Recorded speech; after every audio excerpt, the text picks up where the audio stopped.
Difficult emotions like anxiety, anger, embarrassment, things like this, these are all incredibly common and normal parts of being a human being. But if you tend to get overwhelmed by or lost in difficult emotions, that can be a sign of low emotional stability. For instance, let's say in difficult conversations with your spouse or partner, you easily fall into defensiveness and all the frustration and resentment that comes from that. Or maybe at work, you really struggle with self-doubt and you frequently find yourself sort of spiraling into big prolonged periods of worry, catastrophizing, anxiety. Again, this isn't all that unusual. Most of us have at least one or two areas of our lives where we would like to be more emotionally stable. Luckily, just like you can improve your physical sense of stability and balance, you can also improve your emotional stability, which is your ability to experience a difficult emotion without getting overwhelmed by it or lost in it. In my work as a psychologist, I've helped hundreds of people build this skill of emotional stability so they can stop getting so overwhelmed by difficult emotions and instead respond to them more confidently and productively. But here's the thing. Like any other skill in life, becoming more emotionally stable doesn't just happen through insight and understanding. It's about doing things differently, specifically building better habits. Hi, my name is Nick Wignall. I'm a clinical psychologist and the founder of The Friendly Mind, a free weekly newsletter where I share practical, evidence-based advice for emotional health and well-being. And in this video, I'm going to share 3 simple habits that anyone can use to start building more emotional stability in any aspect of their life. Number 1, replace self-criticism with self-compassion. Now, when people think about self-criticism, getting down on themselves, beating themselves up, getting judgmental, stuff like that, they usually associate it with physical mistakes in life. They screw up something at work, or they say something dumb and insensitive to their partner, whatever it is, and then they kind of beat themselves up for some kind of mistake that they made. But an equally common, but in some ways more problematic version of self-criticism is when you get in the habit of criticizing yourself for how you feel, not just for what you do. So this often takes the form of things like we get anxious all of a sudden for some reason, which again, remember, totally normal. Everybody gets anxious. But then our response to that is immediately, almost so fast we don't even recognize it, immediately to criticize ourselves for feeling anxious. Like, oh, why are you being so weak? Like, you've done this a million times. You should be confident by now. It's so stupid that you're feeling anxious like this. Things like that. Now, the problem with this, in addition to making you feel kind of crummy in the moment, it contributes to what's called compounding emotions.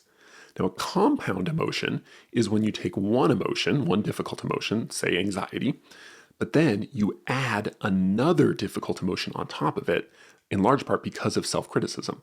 So when you criticize yourself for feeling anxious, maybe you feel angry about the fact that you're anxious. And when you compound emotions, when you take a little bit of anxiety and a little bit of anger and you mash them together, you don't just get a little bit more emotion, you get way more emotion. Compounded emotions increase exponentially, not linearly. So what this means is this habit of self-criticism, particularly with our emotions, it transforms our emotions into things that are much bigger and longer lasting than they normally would be, all because of this little subtle but powerful habit of criticizing ourselves for how we feel, for our emotions. Now, how do you get out of this? Well, the best antidote that I've found is essentially self-compassion. Now, I know you probably hear that term and you roll your eyes. Self-compassion, it sounds kind of fluffy and rainbows and unicorns and like, what does that actually mean? Self-compassion is actually a very rigorously studied phenomena. There's the work of Kristen Neff is someone who is fast. She does a really interesting, incredible research on this idea of self-compassion. So it's a very complex, it's a very real phenomenon, but it doesn't have to be overwhelming. There's actually a really simple version of it. The other thing I should say, it's not, I think a lot of people have a misconception that self-compassion is about a lot of like fake positivity, like, oh, telling yourself I'm great, there's nothing wrong, I'm awesome, like manifesting excessive positivity or kind of giving yourself license or kind of excuse making. I think people associate self-compassion with a lot of that stuff. In reality, that's not at all what self-compassion is. Self-compassion is realistic and supportive. That's the key thing there, realistic and supportive. And the way to think about this is, if you had a good friend who was struggling with something, maybe they felt really guilty because they had done something wrong and they came to you and they were talking to you about it. If that happened, I'd be willing to bet that most of you watching this would not immediately have started criticizing and judging your friend. Certainly not for feeling guilty after doing something wrong. What would you have done?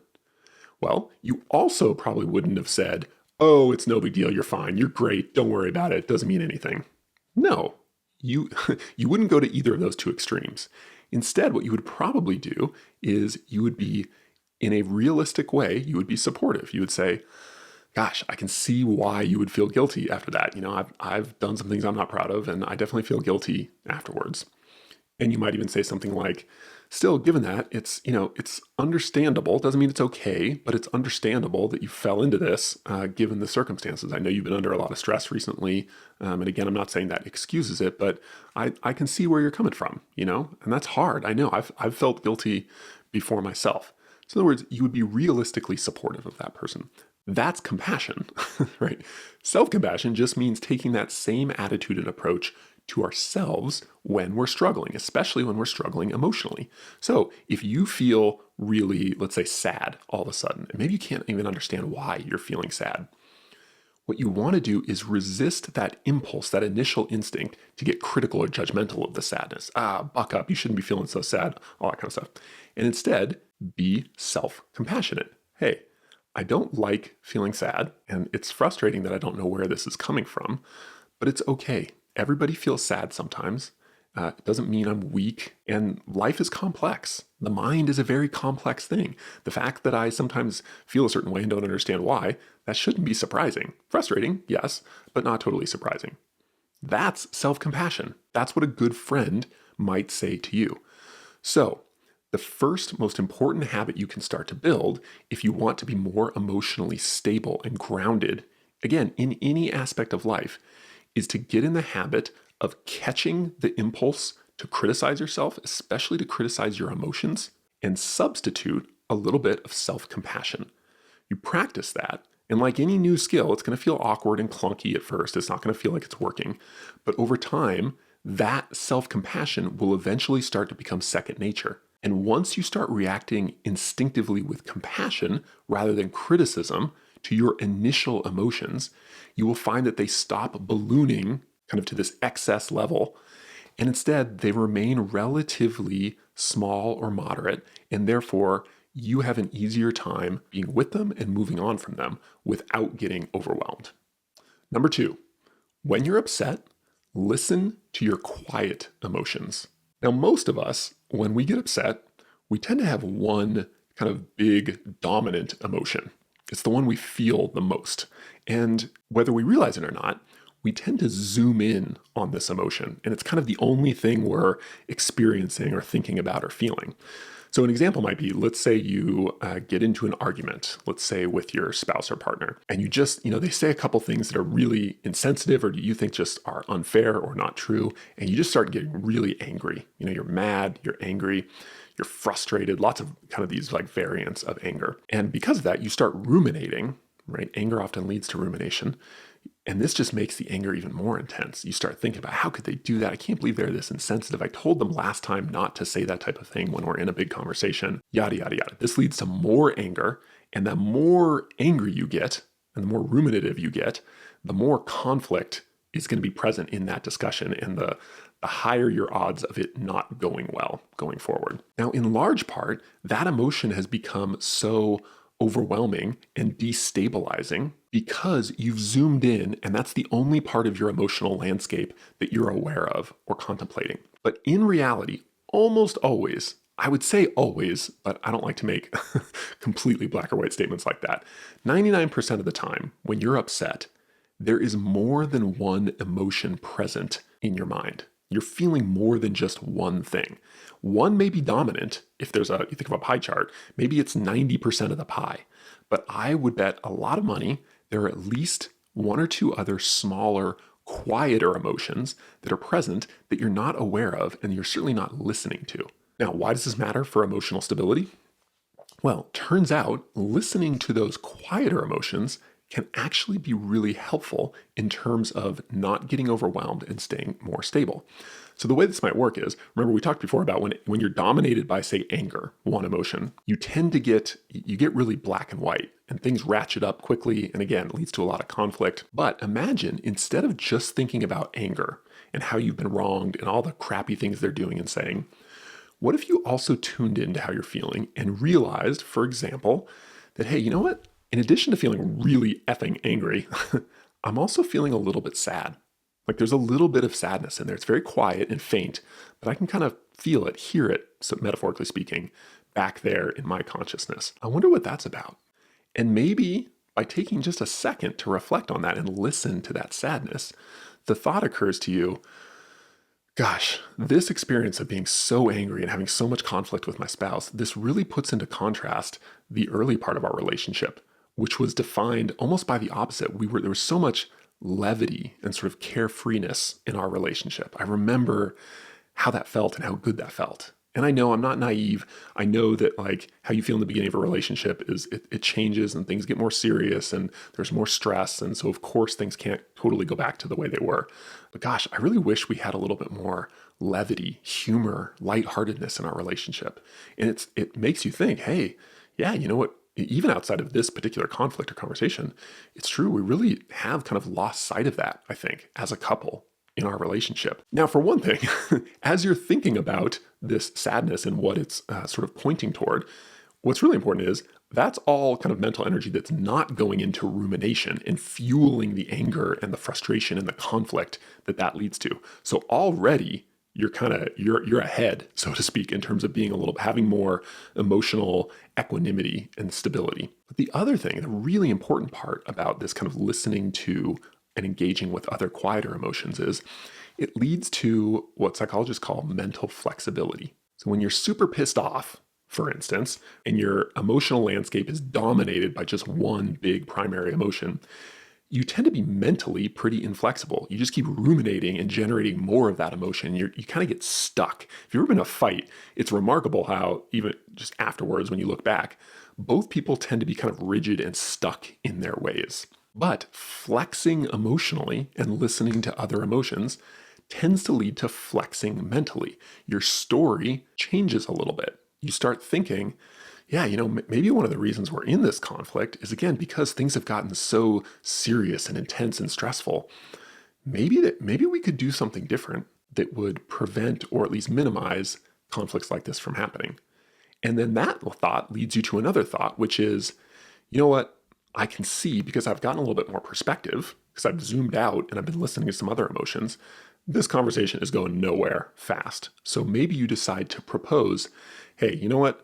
This is important, this conversation, and we do need to come to some resolution, but I think it's getting counterproductive at this point. How about we take a break and we revisit it tomorrow morning when we're both fresh and rested and come to it with a little bit more thought and perspective. What do you think about that? So you propose so it's led you to a different way of acting, a different way of thinking and a different way of acting. That mental the emotional flexibility of listening to quieter emotions has led to some mental flexibility about thinking new ideas, new ways of approaching a problem. And that mental flexibility has then led to behavioral flexibility, doing something different. Hopefully something more productive. Does it guarantee that this will resolve everything and you'll have a great conversation tomorrow morning? No. But the odds are probably better than the path you were going down initially, which again, remember, was very zoomed in emotionally, mentally, and behaviorally. You're just angry, you were ruminating, and you were sort of criticizing or fighting. So, zooming back out again, so to speak, the reason listening to your quieter emotions is so helpful is because it produces mental flexibility, and all sorts of good things are downstream of being more mentally flexible and supple. Going back to our analogy of literally physical stability, good balance, it's not just about strength. Yes, having strong muscles helps you to be balanced, but flexibility also helps you to be balanced. If you were completely rigid, even if you were strong, you would still easily get thrown off, right, and end up falling over. But if you're both strong and flexible, you're going to be much more balanced and stable because you'll be able to respond kind of fluidly and flexibly to stressors of various sorts. So how do we make this practical? The little habit that I want you to just practice is very simple, and that is If you find yourself getting upset or overwhelmed, there's two questions I want you to ask yourself. The first is, what's the dominant emotion I'm feeling right now? What's the loud emotion? And you just name it. This takes advantage of the name it to tame it principle, which is where just labeling our emotional experience tends to make it a little bit easier to manage and navigate. So, what's my dominant emotion that I'm feeling right now? The second one is, am I feeling any quieter emotions right now? And if so, what might those quieter emotions be trying to tell me? That's it. Now notice, I framed this little exercise or habit in terms of you're asking yourself questions. Don't put an expectation that you need to have really good answers to these questions. If you get good at asking these questions, the answers will come and the sort of emotional benefit in terms of stability will follow from that. Just focus on asking the questions. And as you do this, again, like the previous example or the previous habit, it will be slow and clunky at the beginning, like any new habit or skill. That's totally normal. Normalize awkwardness and frustration when building a new skill. But eventually, it will start to become your default. By default, you will start listening and tuning into the entirety of your emotional landscape instead of getting sucked into the emotion that just happens to show up first or be the loudest. And that's one of the best things you can do for emotional stability in any part of your life. Number 3, practice asking for more things. Now, this one probably sounds a little strange, but bear with me. Let's go back to our analogy of sort of emotional stability and physical stability. Let's say you're out on a pretty good size boat in the ocean, maybe a big sailboat, something like that. I'm not talking like a little canoe, but a good size boat. And you're standing on the deck looking out across the ocean, and the water is like perfectly clear. It's like glassy calm. There's not a wave in sight. In this case, standing on deck and maintaining your balance, super easy, not a problem at all. On the other hand, imagine it's later that night and you're out on the deck and there's a huge storm coming. The wind is blowing, the rain is like pelting you in the face, and the waves are huge. The boat is literally rocking up and down. At this point, even if you're like holding on to something, it's all you can do just to stay on your feet. You would almost for sure fall over if you were just trying to stay, because again, the waves are crashing, the rain is going, it's slippery, right? The wind is blowing you all over the place. My point here with this analogy is that there are all sorts of factors in life that make it more difficult to manage our difficult emotions well and to stay emotionally grounded and stable, right? So an obvious one is sleep. We all know, or most of us know, even if you don't have kids, you probably have nieces or nephews, or you have some kids in your life, and you realize that little kids, if they don't get their nap, or if they don't sleep well, they are holy terrors. Their ability to sort of follow the rules or be polite or whatever it is goes down the tube simply because they're not sleeping well, right? So when you don't sleep well, if you don't have good sleep, especially if you chronically don't have good sleep, it makes it really hard to manage difficult emotions like anxiety or anger or sadness or shame. It makes it hard to manage those well. That's just as true for adults as it is for little kids, actually. When you're not sleeping well, everything's harder, including managing your emotions well. So what I want to use that as an example because there's another factor that's just as impactful on our emotional stability, but almost no one thinks about it. And that is chronic resentment. Now, chronic resentment, people who harbor chronic resentment, it's a really difficult issue because it tends to, like poor sleep, it magnifies every other difficult emotion. So if you are chronically resentful and then you get a little bit anxious, you're actually going to end up with a lot of anxiety because that anxiety is harder to handle and deal with well. If you are chronically resentful and you feel guilty about something, that guilt is going to kind of balloon and feel much bigger than it normally would because you've got this kind of free-floating chronic resentment on board. And it just makes it, again, it magnifies the intensity of what would normally be a relatively small or moderate-sized emotion into something much bigger and harder to handle. Now, the trouble with chronic resentment is, well, let me back up. So the basic idea here is if you're chronically resentful, it's going to make managing any difficult emotion that much harder. So one of the best ways to become more emotionally stable is to address chronic resentment if you've got it going on.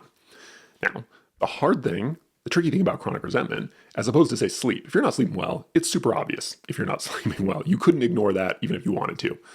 Chronic resentment, on the other hand, in large part because it's kind of a icky or uncomfortable emotion. Like we really don't like to acknowledge resentment of other people, but often, frankly, resentment of ourselves for staying stuck in patterns that are contributing to our resentment. So let's say, for instance, you are feeling resentful towards your manager at work because they keep throwing extra work on you, including on the weekends, which is not supposed to happen, but that's just the way they keep doing it, and they won't stop. So you're feeling resentful of them. If you're feeling chronically resentful, there's a good chance it's not just because your manager is not being thoughtful or considerate about your workload. Chances are it's also because there's something in you that you know you need to do differently that you're afraid to or unwilling to do.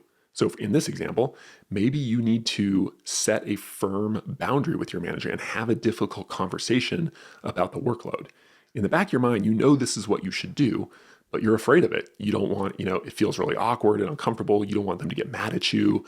You don't want them to think badly of you. And so you kind of you sit there and you take it. But inside, kind of below the surface, there's this seething resentment, both toward your manager, but also critically toward yourself. If you've got all that going on, again, it's going to make dealing with any difficult emotion a lot harder. You're going to get much more easily overwhelmed by and sort of lost in difficult emotions. You're going to lack emotional stability if your baseline is this kind of chronic level of resentment. So if you think about it, the root cause of chronic resentment is almost always, 99% of the time, passivity. You are being too passive. There is something you need to ask for or say no to in your life, maybe many things, but for one reason or another, you're afraid. You have a hard time essentially being assertive, asking for what you really want in a clear, honest, and respectful way, or saying no to what you really don't want and setting a good, healthy boundary. Now, assertiveness is a huge topic, and frankly, it's kind of an overwhelming topic because it just seems intimidating, the idea of starting to become more assertive, at least to a lot of people. So the way I like to explain this, if you want to improve your emotional stability by addressing underlying resentment, and I'm not saying everyone who lacks emotional stability or who struggles with it in some areas is chronically resentful. It might only be, 10% of people, 20% of people, something like that. But if you do consistently struggle with having difficulty being emotionally stable in certain situations, there is a good chance it's at least worth really reflecting on.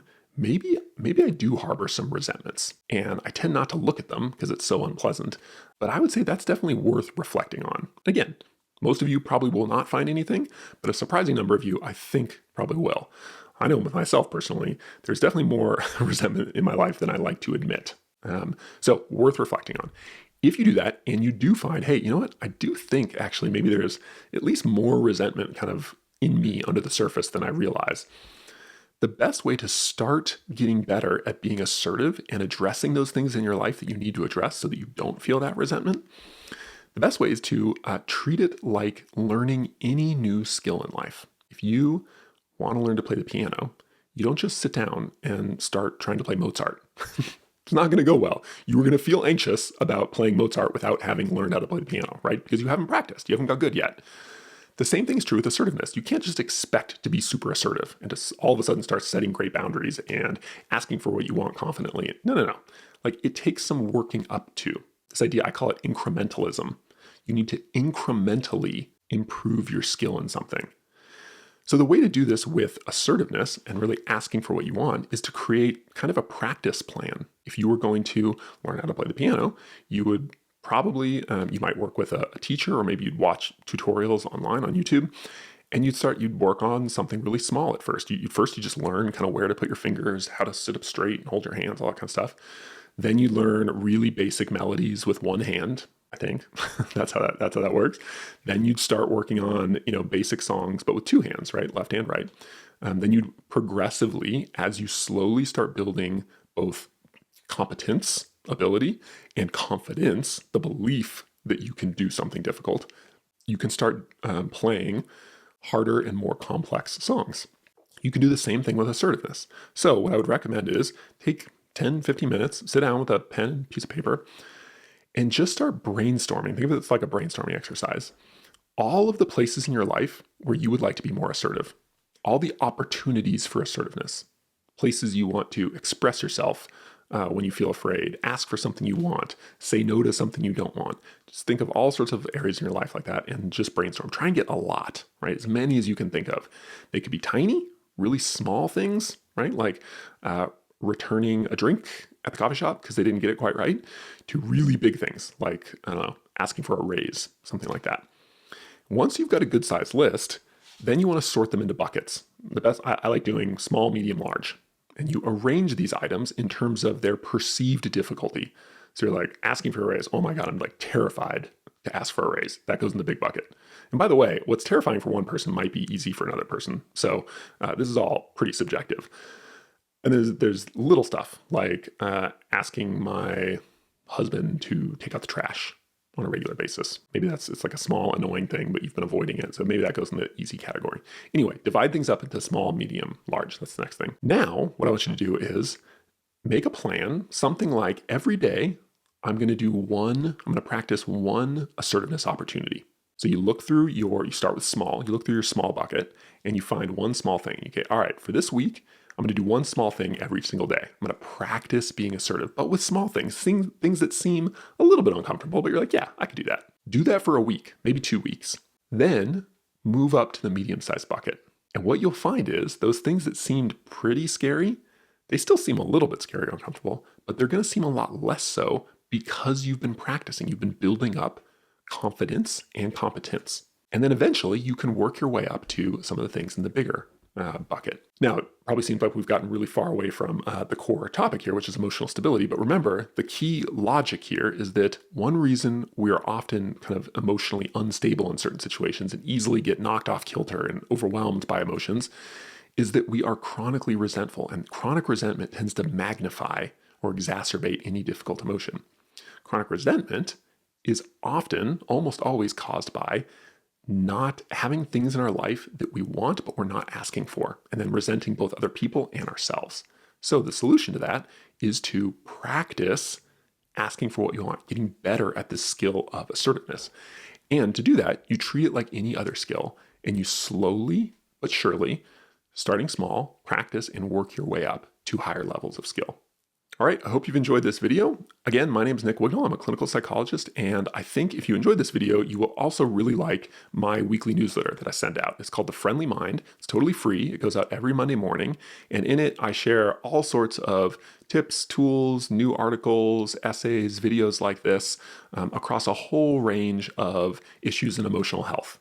Everything from anxiety and depression to procrastination, confidence, all sorts of stuff. So I think you'll really enjoy that. You can check out, there's a link in the description below, and you can go sign up there. Cheers.